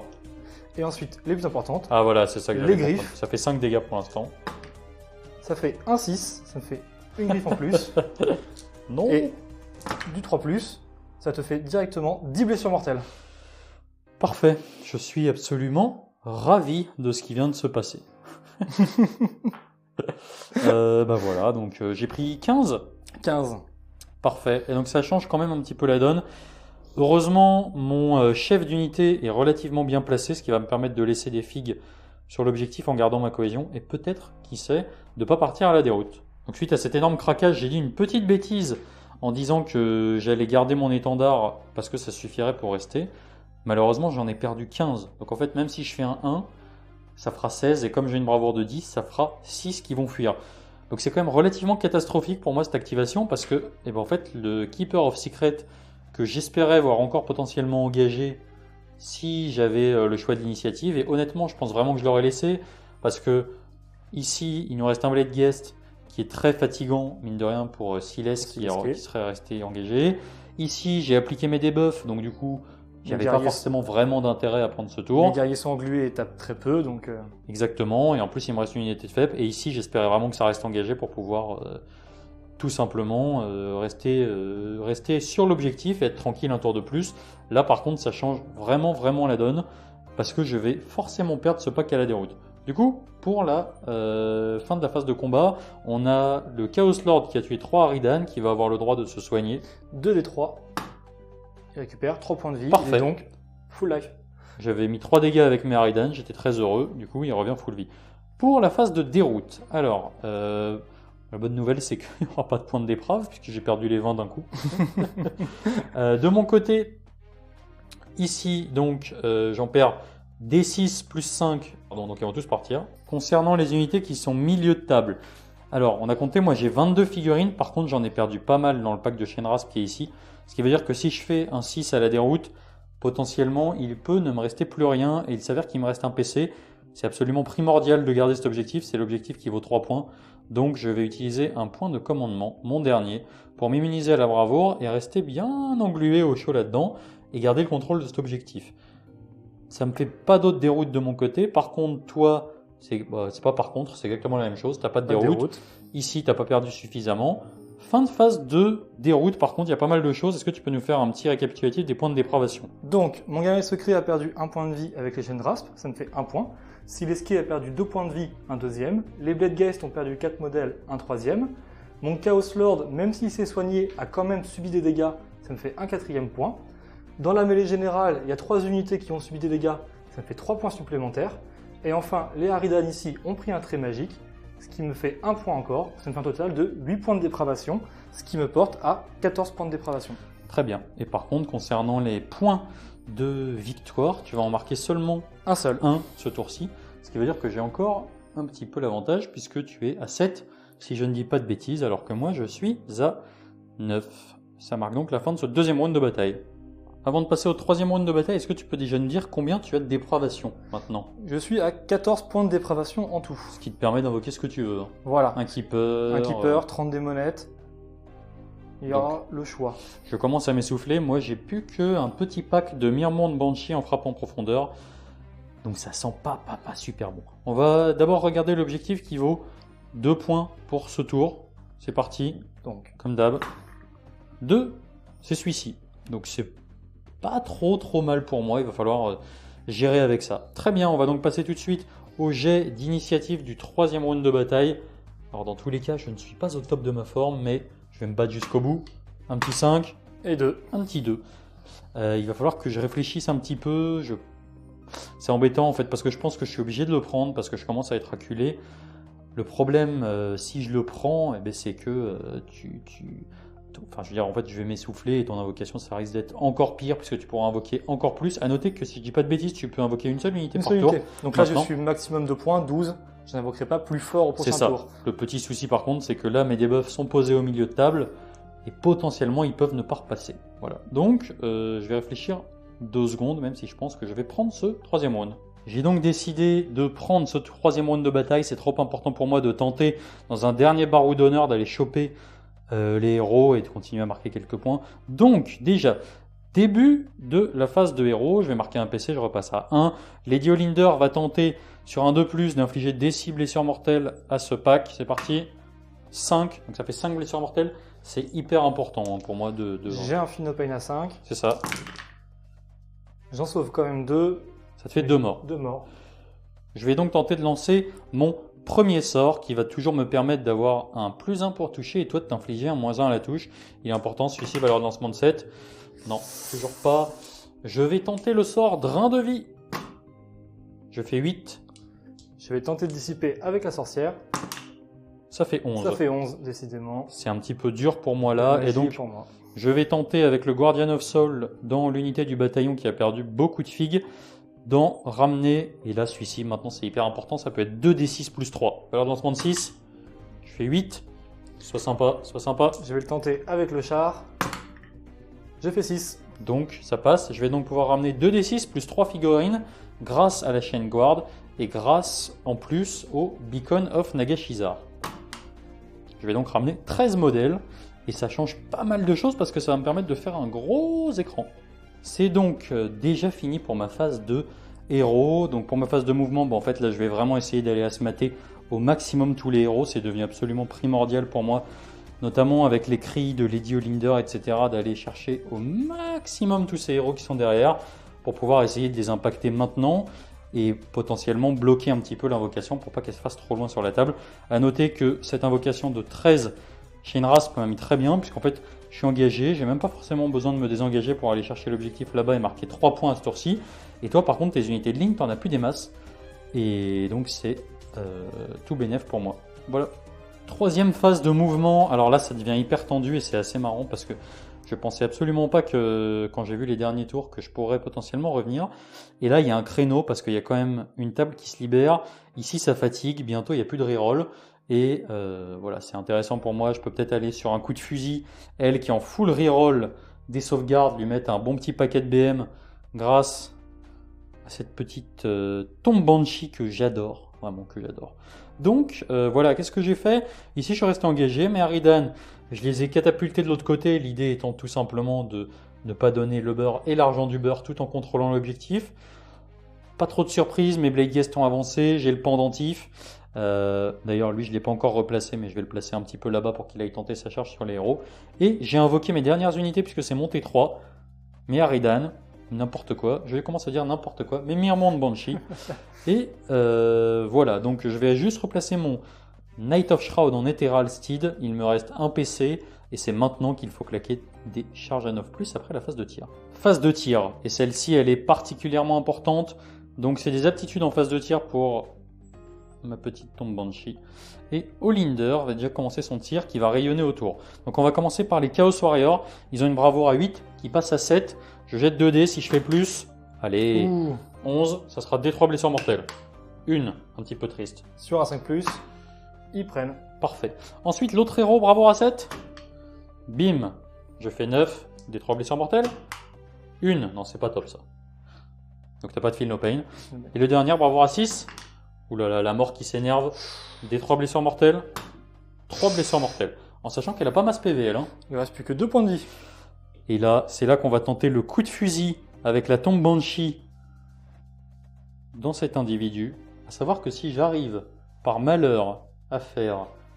tu as 6 de bravoure. Si j'arrive à faire 8, c'est 2 blessures mortelles puisque c'est la différence.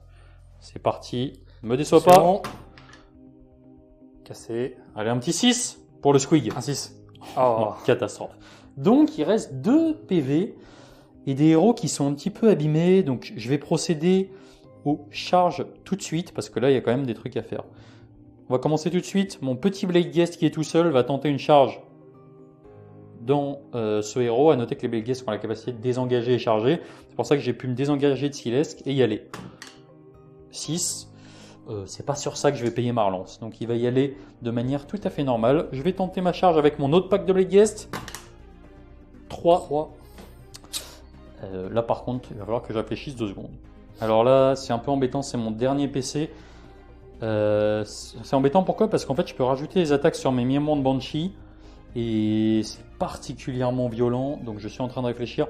Est-ce que je prends la charge comme elle est sur le Chaos Lord en sachant qu'il n'a pas énormément de PV? C'est peut-être intéressant de la garder comme ça. Donc je vais la garder. Du coup, petite micro-gestion, j'ai accepté ma charge à 3 ici. L'idée étant de charger avec les Mirror de Banshee. Si j'arrive à faire une grosse charge, j'irai chercher ce héros-là ou ce pack-là. Et si je fais une petite charge, je pourrais quand même me servir de tremplin sur lui. Et pareil pour le Knight of Shroud. À noter que j'aimerais bien quand même passer une charge à 10+ de la partie avec mes Nightone. Donc c'est parti, charge des Mirror. 4. Et celle-là, elle est pas folle parce qu'elle va pas me permettre d'aller très loin. J'ai un petit tremplin à prendre sur les Chaos Warriors qui sont ici. Allez, je pense que je vais prendre le coup de folie maintenant. C'est pas grave, de toute façon, je ferai pas pire. Donc c'est parti. Je ferai pas pire, attention, hein, déconne pas. 7. Bon, c'est un petit peu mieux. J'ai plus de PC, donc pas d'attaque supplémentaire avec le Knight of Shroud. Je place mes Mirmurn et on va voir ce que ça donne. Début de la phase de combat. Du coup, je vais faire ma première activation ici, mais avant, toi, tu as des choses à déclarer au début de ta phase de combat parce qu'il reste pas mal de PC. Voilà, il me restait 4 points de commandement. Comme je pense que mes 2 héros sont condamnés, je vais pas chercher à les sauver. Quoi qu'ils arrivent, ils vont mourir. Par contre, je vais maintenant utiliser un point de commandement pour permettre à mes guerriers du chaos de taper 2 fois. Et tant qu'il est encore en vie, je vais aussi leur donner l'aptitude de commandement de la brume lubrique pour qu'ils soient en 3+ de sauvegarde à ce tour. Très bien, donc on comprend qu'il commence à se passer pas mal de trucs et il y a pas mal de choses qui vont vriller ce tour-là. J'ai donc décidé d'activer Blade Guest parce que son petit héros m'ennuie un petit peu parce que je sais qu'il tape un petit peu plus fort que le sorcier. Donc c'est parti, j'ai 15 attaques qui vont toucher sur du 3. Oh oui, aïe. C'est pas fou. Par contre, maintenant, je vais blesser sur du 3. J'ai plus 1 parce que je suis entièrement à portée de mon Guardian of Soul. Donc c'est sur du 2+. Oh 4-1 sur 9D. Bon, là par contre c'est vraiment dramatique. Tu as seulement 4 sauvegardes à -1. 4 sauvegardes à 5. Il en réussit aucune, il lui reste 1 point de vie. 2 points de vie. J'espère qu'il va mourir après. Je pensais vraiment qu'il allait mourir. On va passer à ton activation. Donc, le Lord qui, dans un élan, a réussi à survivre de manière inexpliquée, va tenter de tuer les Mirmor de Banshee pour protéger le sorcier qui est juste derrière. Donc, c'est parti. Donc, 3 attaques en 3+. Ça touche. 3+ encore. Les 3 blesses. Ça te fait 3 sauvegardes. 3 save à 4. J'en sauve 2. Ça fait dégâts 2. J'ai donc 2 Feel No Pain à 6. Un seul dégât. Et ensuite, 3 attaques en 3+. Encore en 3+. Une seule save. Save à 4. Pour 1 de dégâts. Feel No Pain à 6. Non, ça me fait 2 Mirmor de Banshee qui vont mourir. Très bien. Alors du coup, au niveau des activations, de mon côté, alors qu'est-ce que j'ai de vraiment fiable? Il me reste 2 Mirmor de Banshee si je veux essayer de finir les 2 héros. Je pense que je vais en laisser un sur chaque, un sur le Chaos Lord et un sur le sorcier. Et ensuite mon petit Blade Guest, j'espère qu'il pourra faire le café. J'ai donc procédé à l'activation de mes 2 Mirmor de Banshee qu'il me reste pour tuer le héros. J'ai passé une touche, j'ai passé une blesse, tu avais une sauvegarde à 6 que tu as passé. Du coup, encore en vie. Voilà, elle est encore en vie de manière complètement inespérée. Il n'y a que le Blade Guest qui peut la sécher. Mais du coup, je vais l'activer pour tenter de la sauver et elle va taper sur le Blade Guest. C'est parti. Elle a donc une attaque en 4+, raté, et 2 attaques en 4+, relance D1 grâce à Silesque, 4+, rien du tout. Donc le Blade Guest aura une chance, même s'il a 3 attaques, c'est très peu probable qu'il arrive à la tuer. Mon Knight of Shroud sur Steed pourra potentiellement tuer l'autre héros, mais voilà, il n'y a plus d'intérêt à activer là-bas. Du coup, je vais faire en off l'activation de mes chaînes races parce que c'est un peu laborieux et on se retrouve juste après. Alors, suite de la phase de combat, on a fait toutes les activations au milieu. Je me suis fait sévèrement laver ce pack qui avait pas de Feel No Pain. J'ai pas super bien réussi mes sauvegardes. Le problème, c'est que j'ai perdu ma bannière. Du coup, j'en ai quand même perdu 9. Et là, j'ai une bravoure à 6. Donc, je vais en perdre des 6 plus 3. C'est pas grave, ça me permettra quand même de garder cet objectif. C'était la manœuvre principale. Ici, par contre, je suis pas au top. J'en ai perdu beaucoup. Et j'ai plus de PC. J'ai encore la bannière. Mais voilà, grosso modo, j'ai quand même mes forces qui s'amenuisent. Derrière, le Blade Guest a réussi à mettre un PV dans le héros, et j'ai donc fait un peel-in un petit peu tordu avec mon Knight of Shroud en Ethereal Steed pour essayer d'attraper les 2 PV qu'il y a sur le Chaos Lord et le dernier PV qu'il y a sur le sorcier. Donc c'est parti, mon mec sur Ethereal Steed. On va commencer, je vais séparer les attaques de manière complète. Donc on va faire les attaques d'épée. On va commencer par les attaques sur le mec qui est devant lui. Il a donc 2 attaques qui sont touchées sur du 3, excellent, qui vont blesser sur du 2. Ouais, ça t'en fait 2. Reine -1. Donc 2 sauvegardes à 5. Non, me le fais pas. C'est dégâts 2. T'as pas le droit. Ok. Dégâts 2. 2 dégâts. Terminé pour lui. Et ensuite, le héros qui est à côté. Donc c'est parti. Touche à 3. Blesse à 2 grâce. Hop, une seule. Reine -1. Donc une sauvegarde à 5. Relançable. Terminé. Ok, excellent. Le Knight of Shroud sur Ethereal Steed a tué les 2 héros. Youpi, youpi. De quoi revenir. Ouais, je suis un petit peu content quand même parce que c'est la première fois que j'arrive à développer un plan de jeu de la partie, donc ça me fait particulièrement plaisir. Il n'y a plus d'activation. Non. Sur le petit état des lieux, alors il y a la tour qui cache pas mal ce qui se passe, mais voilà, grosso modo, ce qu'il faut voir, c'est que ici, j'ai réussi à mettre pas mal de figurines dans l'objectif, donc même si j'en perds là-bas, on va voir si ça suffit. Et j'ai claqué les 2 héros, je vais marquer pas mal de points sur les objectifs. Donc, on va faire l'état des lieux, retirer les pertes et passer à la phase de déroute. Pour la phase de déroute, qui sera peut-être la dernière, hein, parce que mine de rien, ça commence à s'amenuiser. Ici, j'en ai perdu 9, j'ai une bravoure à 6, parce que j'ai plus mon boss, donc j'en perds des 6 plus 3. Évidemment, j'en perds 9. Il va m'en rester 1, si je dis pas de bêtises, non 1, 2, 3, 4, 5, 6, 7, 8, 9. Ouais, c'est exactement ça, il va m'en rester 1, donc c'est pas mal, ça va me permettre de mettre une unité de ligne. Et de l'autre côté, j'ai une bravoure à 10, j'en ai perdu 6. Encore 6. Les 6 sortent maintenant. Je me fais vraiment troller. Donc j'en perds 4, si je dis pas de bêtises. Alors après avoir vraiment calculé 17 fois, il s'avère qu'ici j'avais un +1 à la déroute, du coup il m'en reste 2. Et par contre ici, catastrophe, j'en ai perdu 7. Ce qui veut dire que tu es complètement libre pour ton tour, ce qui veut dire que tu vas me finir très certainement mes héros, et ce qui veut dire que ça commence à sentir très mauvais aussi. pour moi. À l'inverse, si j'avais réussi à laisser une figue engagée, j'aurais été pas mal. Malheureusement, j'ai plus de CP, et donc c'est terminé. La bonne nouvelle, c'est que tu vas pas marquer de point de déprave sur ça. Donc, au niveau de la déroute, c'est tout pour moi. Au niveau de la déprave, qu'est-ce que ça donne de ton côté? Alors, si je résume bien, tes Mirmoon ont perdu une figurine. C'est ça, Tes Shenghast ici ont survécu, donc je marque un 2e point de c'est dépravation. ça. Et mes gars du chaos qui ne fuient pas grâce au sort de Feu la sorcière Ouais. marquent un 3e point de dépravation, ce qui me mène donc à 17 points de dépravation. Donc t'es pas mal. Au niveau des points, j'en marque 2 et 1, 3. Ici, je l'ai évidemment plus. Et ici, un 4e, j'étais donc à 9 et on va donc passer sur un score de 7 à 13 pour le moi. Night Taunt. Et ça risque de mal finir maintenant.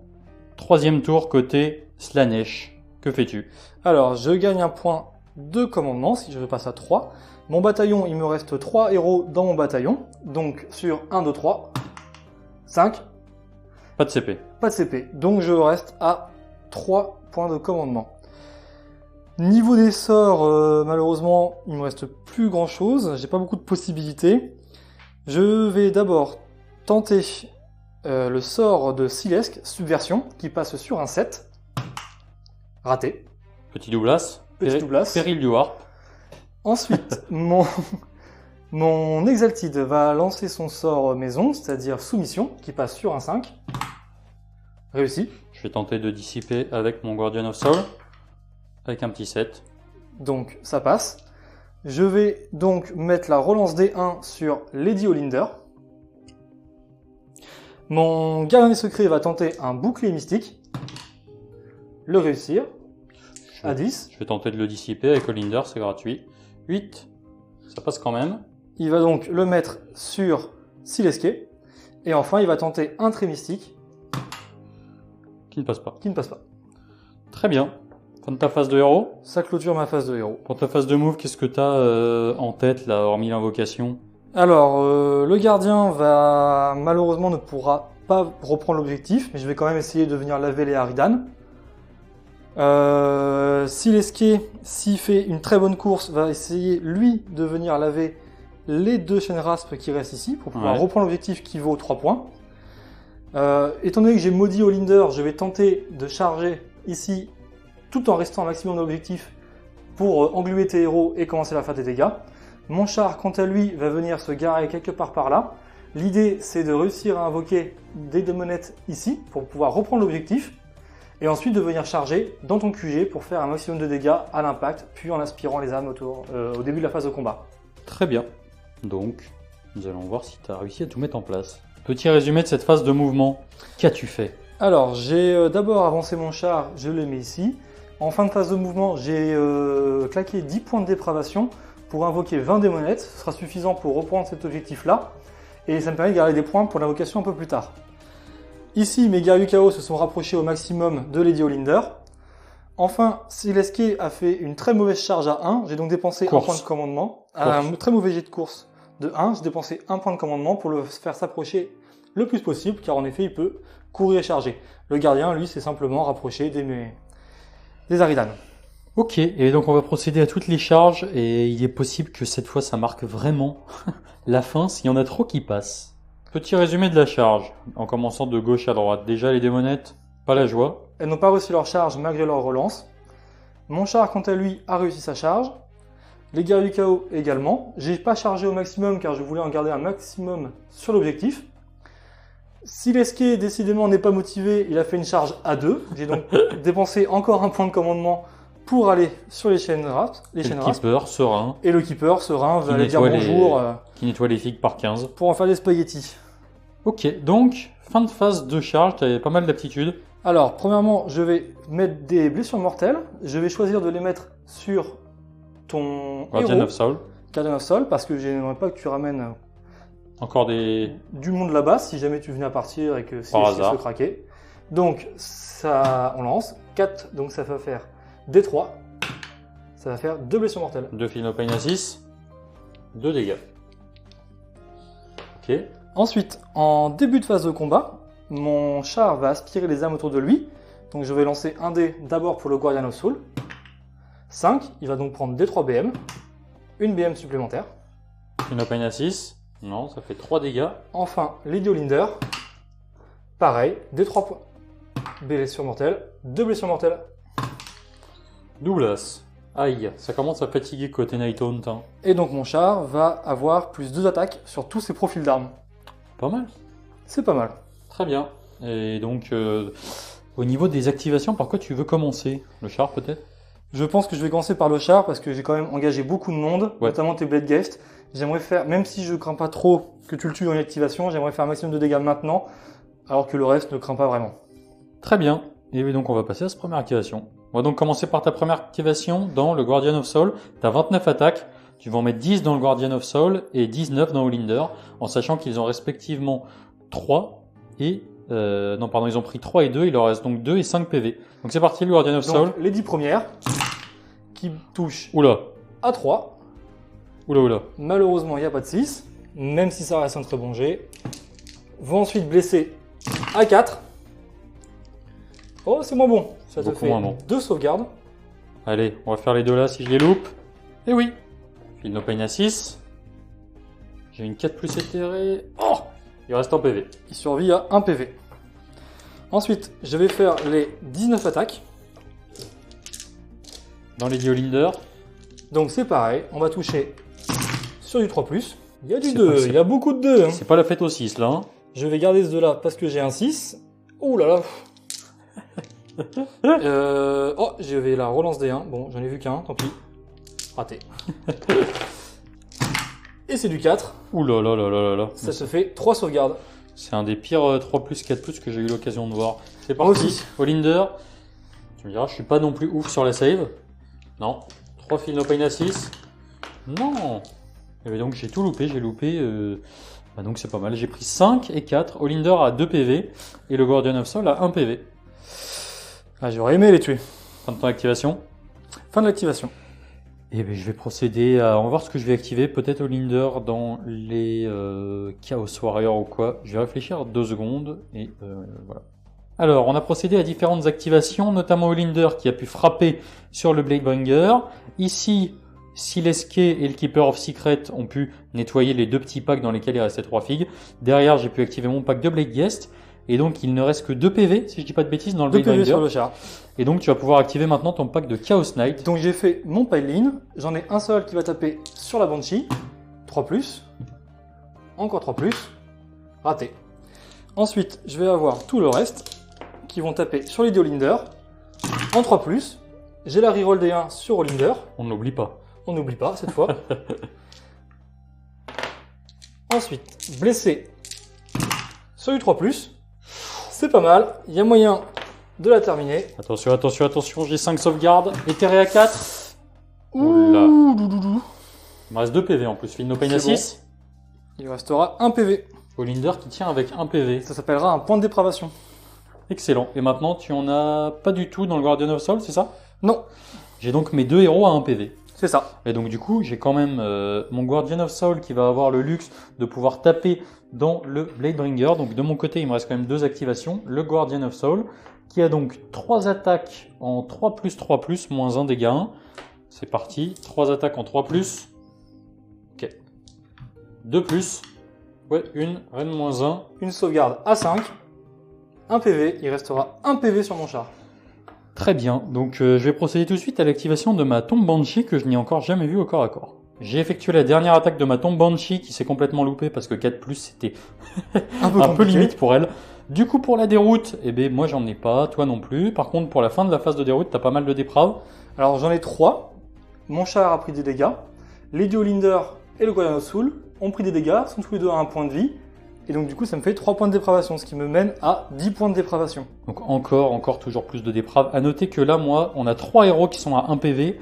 Et donc, selon qui est l'initiative, ça risque de péter. Donc, c'est parti. Déjà, on va commencer par regarder quel objectif vaut 3 points pour ce tour-ci. Je te laisse l'honneur de faire un 1. Donc ça m'arrange pas de fou. Du tout. Et maintenant, jet d'initiative. Allons-y, c'est parti. Le petit 4, le Et petit le 6. 6. Donc évidemment, voilà. je vais prendre. Je pense qu'on va s'arrêter là, puisque a priori là ça devient très En compliqué, puisqu'entre les démonettes qui vont pouvoir aller finir de sécher potentiellement tout ce qu'il y a ici, le Keeper, Silesk, l'invocation qui vont revenir, parce que tu as 14 de move, tu n'as rien pris. Je peux invoquer 20 démonettes encore. C'est ça, donc on est actuellement sur un score de 13 à 12 pour moi, et je pense que cette initiative du T4 va marquer la fin de cette partie. Bah écoute, merci beaucoup, c'était une partie franchement folle. Vraiment folle, je pensais vraiment pas que ça allait durer sur autant de tours et que ça allait se jouer à si peu au final. Et on se retrouve pour un petit débrief. Du coup, petit débrief sur cette partie que j'ai trouvé franchement folle. Terriblement longue. Non, c'était... Alors franchement, c'est vraiment impressionnant parce que... Alors, je pensais vraiment que j'avais un match-up très négatif et je pense que globalement, on l'a vu, c'est-à-dire que sur la durée, c'était très compliqué de revenir. Mais en fait, la partie a quand même duré... vraiment 4 tours, où je peux dire quand même que je pense que sans être mauvais joueur, j'ai quand même pas eu spécialement beaucoup de chance.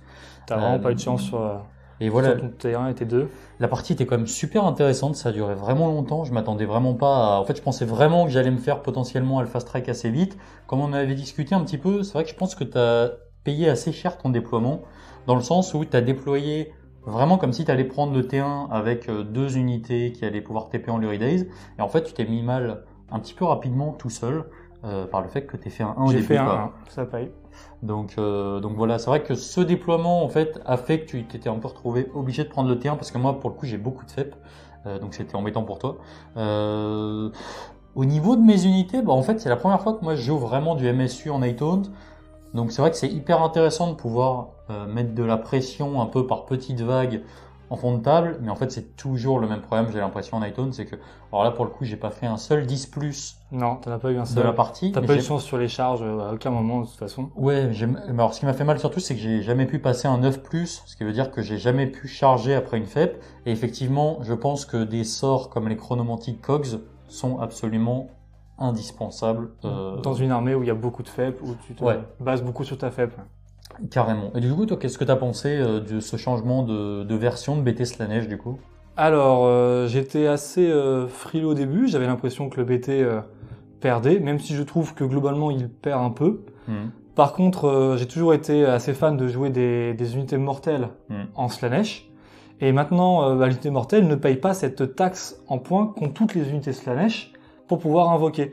Ce qui fait que, donc là, j'avais pas de bataillon, mais par exemple, pour penser à un bataillon de mortels de Slave to Darkness qui permet d'avoir une armée avec beaucoup de figurines à bien moins cher que quand tu payes des figurines hédonites.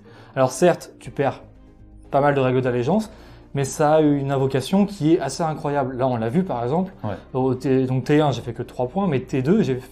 Ah non, attends, T1, je sais plus. J'ai fait à un moment, en un tour, t'as fait 8 points de dépravation. C'est ça sur mon sur le P3. Voilà, j'ai pu invoquer 20 démonettes, j'allais encore en invoquer 20, j'allais encore marquer de la dépravation, c'est-à-dire qu'on se retrouve facilement à jouer à 2500 points. Quoi. Ouais, alors après c'est vrai que peut-être que c'est un truc que moi j'avais pas forcément perçu, mais effectivement le fait que je joue MSU, t'as peut-être aussi aidé à mettre des petits dégâts un peu à gauche à droite. Et en fait il y a des mécaniques que je trouve assez intéressantes qui ont été, on va dire, mises avec ce nouveau BT.